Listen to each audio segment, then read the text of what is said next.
नमस्कार। 22 जनवरी को शुभ मुहूर्त में रामलला की मूर्ति की प्राण प्रतिष्ठा स्थापना पूरी हुई। प्राण प्रतिष्ठा की पूजा के दौरान भगवान राम की मूर्ति की तस्वीर सामने आ गई, जिसमें वह बाल स्वरूप में श्यामल पत्थर से तैयार दिख रहे हैं। ऐसे में कई लोगों के मन में सवाल उठ रहे हैं कि रामलला की मूर्ति काली या श्यामल क्यों है। चलिए जानते हैं इसके बारे में। रामलला की मूर्ति बेहद ही खूबसूरत है। इस मूर्ति में रामलाल माथे पर तिलक लगाए बेहद सौम्य मुद्रा में दिखाई दे रहे हैं। रामलला के चेहरे पर भक्तों के मन को मोहने लेने वाली मुस्कान भी दिखाई दे रही है। उनकी मूर्ति का निर्माण श्यामशिला से हुआ है, जिसका रंग काला होता है। इस वजह से भी रामलला की मूर्ति श्यामल है।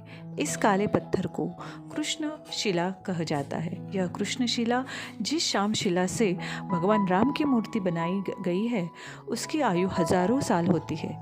इस मूर्ति को जल से कोई नुकसान नहीं होगा।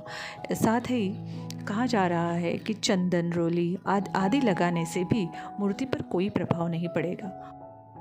5 साल के बालक की कोमलता झलक रही है। इस मूर्ति में बालकत्व, देवकत्व और राजकुमार तीनों की छवि दिखाई दे रही है।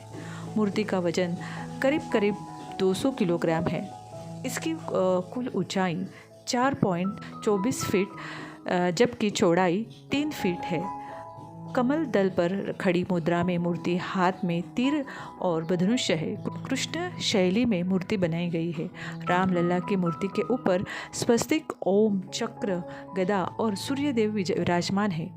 रामलला के चारों ओर आभा मंडल है। भगवान राम की भुजाएं घुटनों तक लंबी है। मस्तक सुंदर, आंखें बड़ी, ललाट भव्य है। इनका दाहिना हाथ आशीर्वाद की मुद्रा में है। मूर्ति में भगवान विष्णु के 10 अवतार दिखाई दे रहे हैं। मूर्ति के नीचे एक और भगवान राम की अनन्य भक्त हनुमान जी, तो दूसरी ओर गरुड़ जी की भी बसाए गए हैं।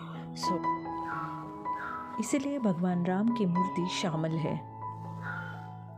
आपको ये जानकारी कैसी लगी, प्लीज़ हमें कमेंट्स करके बताइए और लाइक, शेयर और सब्सक्राइब करना मत भूलिए। जय श्री राम।